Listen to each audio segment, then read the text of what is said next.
As we have gathered here to commemorate the loss of precious lives of our loved ones in the last week's attack on Camp Liberty, it is fitting to remind ourselves of the enlightening remark by Mr. Masoud Rajavi, the leader of the Iranian resistance, who said, "When it comes to standing against the fascists and dictators in Iran, it is the mujahideen who pay the first and foremost price."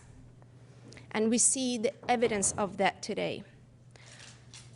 The loss of our beloved sister, Nayere Rabi'i, and 23 Camp Liberty brothers, it's heavy on our hearts. Our struggle continues with even more resolve and tenacity. We hold their memory and what they stood for near and dear to our hearts, and we salute their bravery. We commit to them and to the people of Iran that they shall never be forgotten. None of our fallens will ever be forgotten. The road to freedom in Iran has been long and painful, yet the journey continues to be filled with pride and courage. Thank you.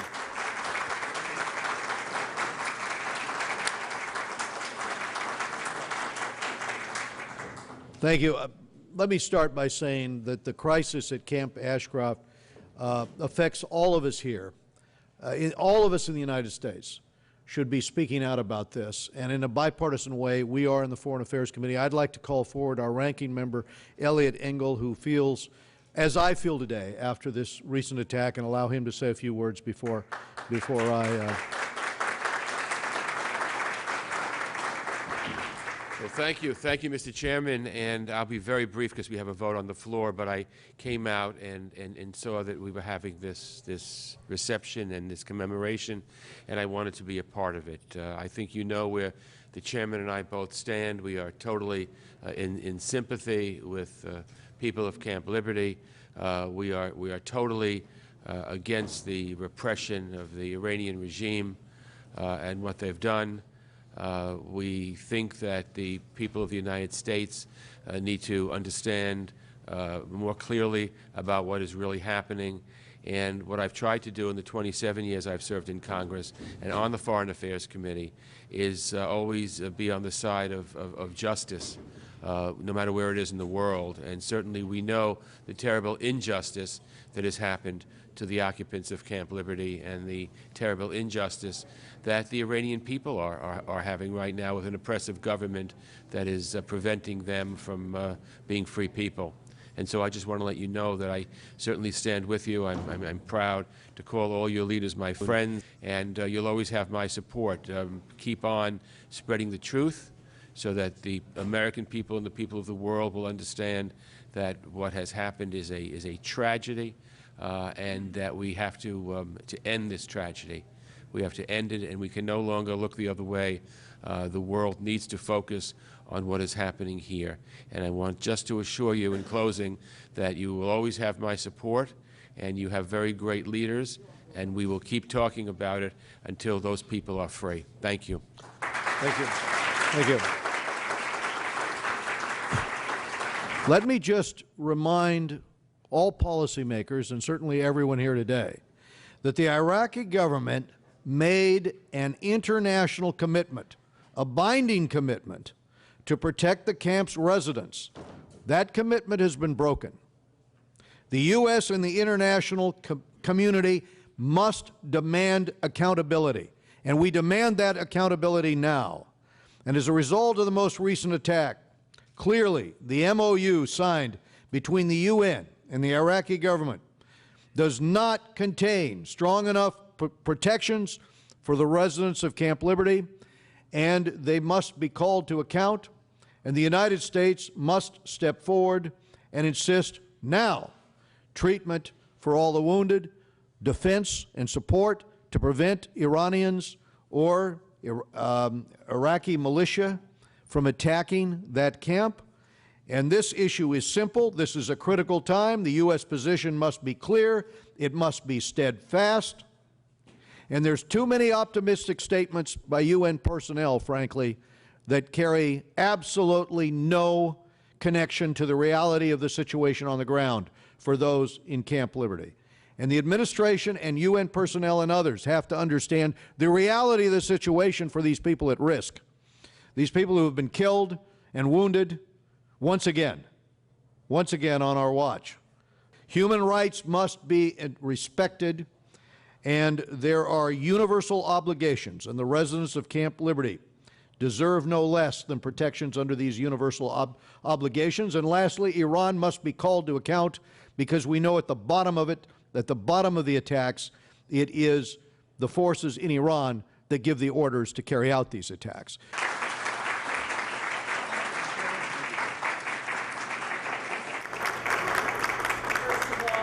Thank you so much. I want to offer my most sincere condolences to the victims, to the family members, to their friends and families of this most recent and deadly and deplorable act, another attack on Camp Liberty that has left 24 dead, scores more injured.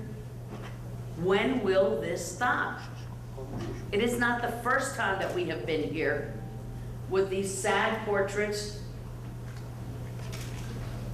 of men and women who have been brutally murdered, because this is a crime. So I join you in condemning this just most recent attack in the strongest possible terms, and in calling for those who are responsible to be held to account for this horrible crime. This is not an act, this is not an episode, this is a crime. And there are really two sad realities here. The first is that this attack could have been predicted. Who is surprised that this happened when the community has been saying for years now, whether it was at Camp Ashraf, whether it's at Camp Liberty, no one is safeguarding us, no one is protecting us, no one is looking out for our welfare. The residents of Camp Liberty are under a constant threat of attack. Not the first time. Sadly, we know that unless we get the help and the assistance, this will not be the last time. But we have to make this the last time. We all have to work in making this the last time. So the first problem was that this could have been predicted.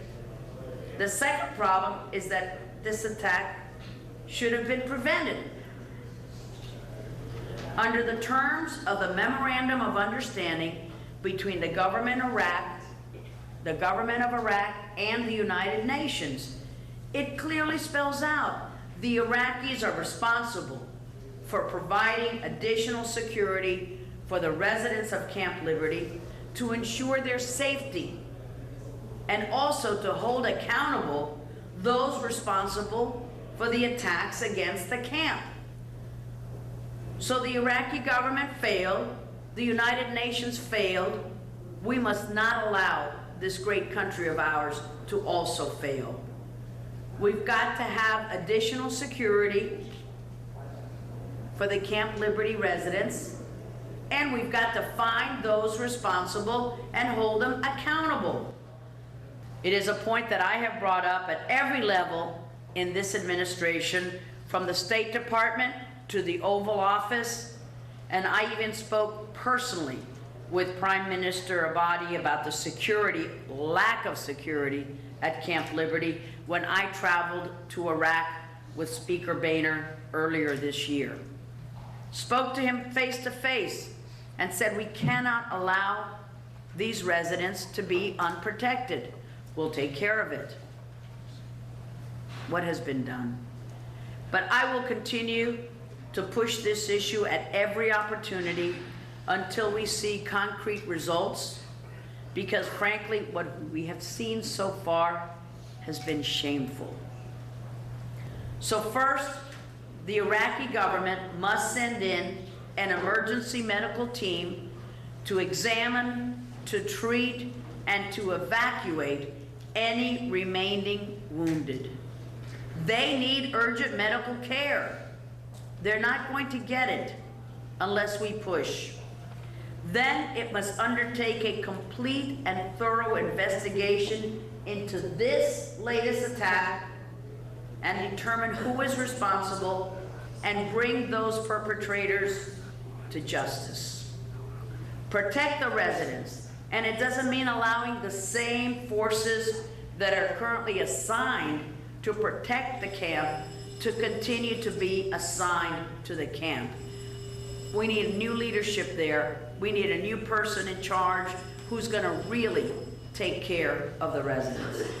And the Iraqi government must cooperate with a UN investigation into the Ashraf hostages and the previous attacks against Ashraf and Liberty. These are not negotiable items.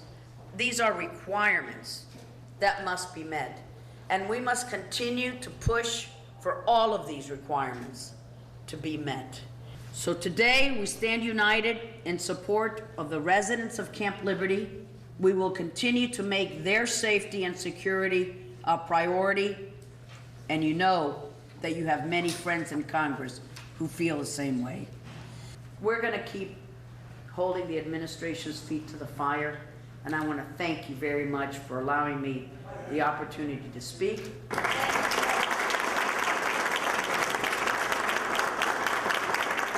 Thank you very much. I consider you my friends, and it's not good what is taking place with your friends and your families in Iraq. Recently, in a bipartisan way, September 21st, we asked John Kerry, members of the House of Representatives, to allow the folks in Camp Liberty to have protective gear, helmets, and other equipment to protect themselves from expected attacks on the camp. That was September 21st. And then we didn't get a response for Secretary Kerry, but we did get a response from the bad guys, and 24 folks in Camp Liberty have been killed since this letter was written. Now 139 individuals. The 7th attack on Camp Liberty. And our government, in my opinion, is twiddling its thumbs in the protection of Camp Liberty. I am really tired of all of the politically correct statements by the State Department. And the State Department trying to play nice with the Iranians and play nice with the Iraqis. Because what has happened, people have died while the State Department twiddles its thumbs. Now, it's real simple.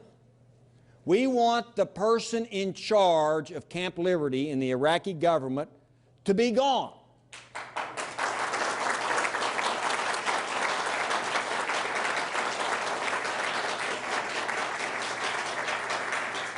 He is a failure. His job is to protect the residents, and he cannot do that, or he won't do it. He needs to go. And Iraq needs to replace that individual with someone who will actually do what they're supposed to: secure the security of the people in Camp Liberty.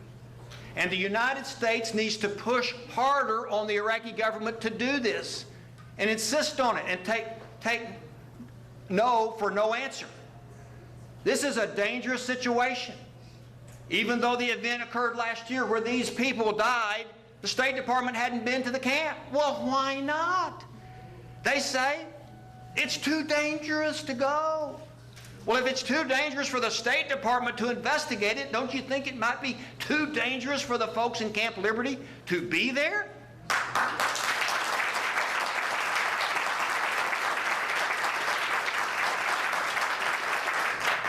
So, we will continue to press the State Department. I agree with the chairman. Behind all of this is the Iranian government, doing what they can to make that area of Camp Liberty unsafe for the people that are there. So, no more diplomatic talk. Solve the problem, protect the folks, and we need to do that whether the Iranian government or the Iraqi government like it or not. And that's just the way it is. Thank you very much.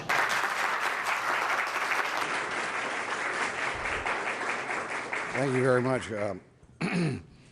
It's rather disconcerting to know that as we sit here and enjoy this environment and the fact that we are safe and we have enough food to eat and we're comfortable at night and our children aren't going to be murdered, that there are people in this world that are living in total fear and they're not only being deprived of just a humane standard of living, but they're suffering from the fact that there's some people out to kill them.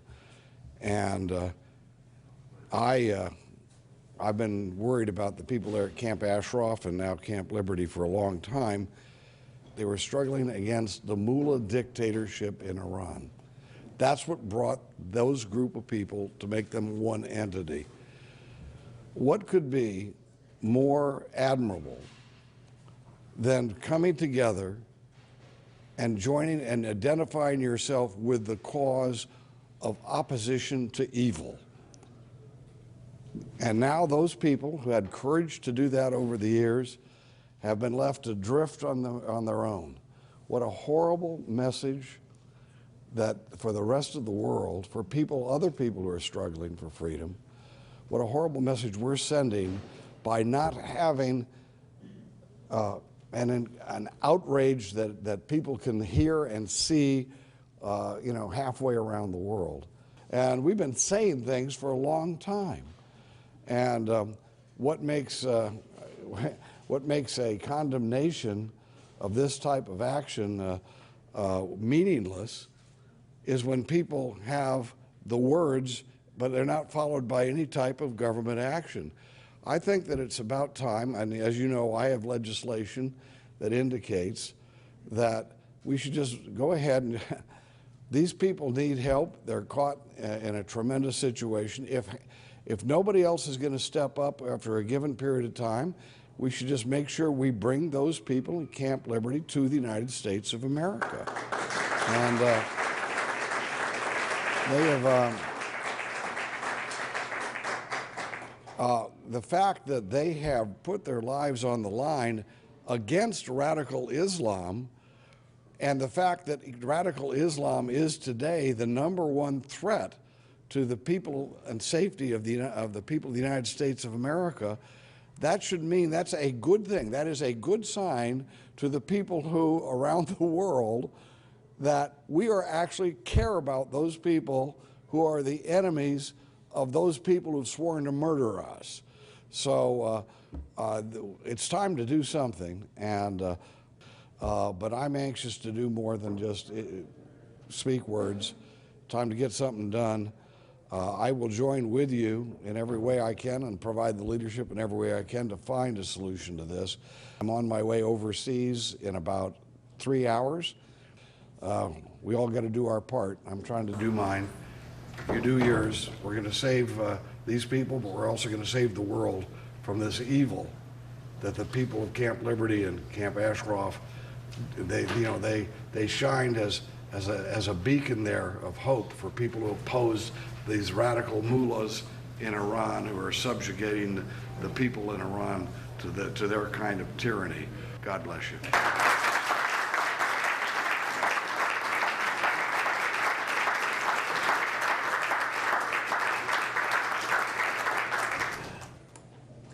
Hello, I'm Brad Sherman from California's best named city, Sherman Oaks.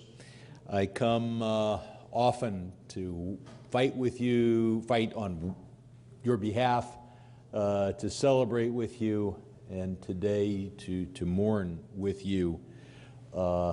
These 24 are not only tragic victims, they're examples of why we need to change our policy toward Iraq. The idea that the government in Baghdad must be wonderful because it was installed by the United States is just silly. We've got to recognize that there are elements of this government that get their orders not from the Iraqi people, but from Tehran.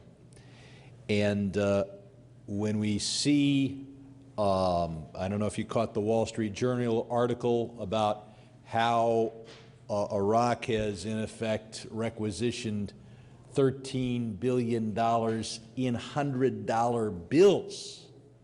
I wonder where that money's going. I know part of it is from the American taxpayer. Other is from oil revenue. So we need to make it clear that the government in Baghdad doesn't get our support just because they were installed as a result of our invasion of Iraq. They have to earn that support, whether it is our military assistance or whether it is the billions of dollars that we give that government. And there's no better test of whether the Iraqi government is a serious part of an international order that respects human rights, dignity, and democracy, or whether that government is instead a puppet of Iran. There is no better test for that than what goes on at Camp Liberty. If the United States is going to provide air defense resources to Iraq, we should not exclude Camp Liberty. When we evaluate the Iraqi government, we have to ask, why is it attack after attack on Camp Liberty and no one is held accountable, no one is arrested, no one who's in charge of security is demoted, removed, transferred? What's going on here? So I look forward to working with you now for the security of Camp Liberty. And I look forward to working with you in the years to come for a democratic government in Iran.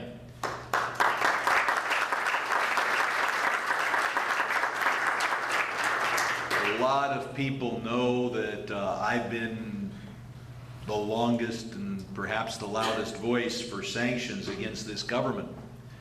That is not because I want Iran's economy to do poorly long term. That is not because I will have anything but the fondest hopes for the relationship between the Iranian people and the people of the United States. It is because we need the Iranian people to enjoy what we enjoy: liberty, freedom, and democracy.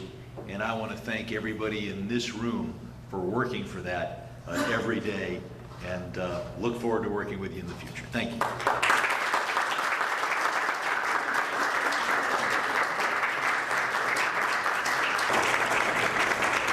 Well, thank you. It is such an honor to be with you here today, and when we mourn the loss of so many that have died due to what is, in my view, as a United States Marine Corps combat veteran, a terrorist attack on an innocent people. And it's you know, I feel very strongly about the people that are being oppressed at Camp Liberty. Having been the only member of Congress, House and Senate, to have served in both the first Gulf War and the Iraq War, I think when historians will reflect upon the period of my military service, they will say that we perhaps miscalculated, that the greatest threat to America is an Iranian government under totalitarian rule of the mullahs.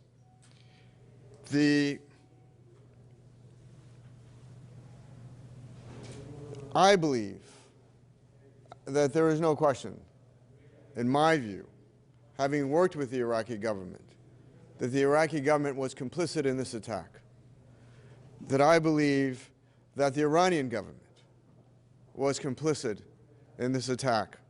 And the United States must do everything it can to help the people that are being oppressed in Camp Liberty, to include tying U.S. aid to the welfare and the conditions of those in Camp Liberty, And I think that that's absolutely critical, that we continue putting pressure, not simply on the government of Iraq, but on the American government, but on the United States State Department, to make sure that they are not forgetting the people in Camp Liberty, because it's convenient to do so, because they don't want to sacrifice anything or anything to stand in their way with what they perceived as a prospect of improved relations with Iran that, quite frankly, don't seem to be materializing. We must, as part of that pressure upon the State Department and the government of Iraq, make sure that those in Camp Liberty are allowed to sell their assets, to sell their property, to get their money back from those asset sales. And so I look forward to working with you, to doing all we can so that the lives of those lost are not forgotten. The lives of those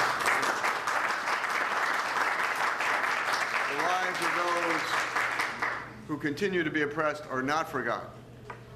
To work with the Iranian American community to make sure that those who have fought for their own cause for liberty, their own cause for freedom, against authoritarian rule in Iran are not forgotten, and that we have an obligation to help them.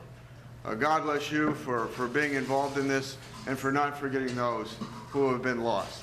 Thank you.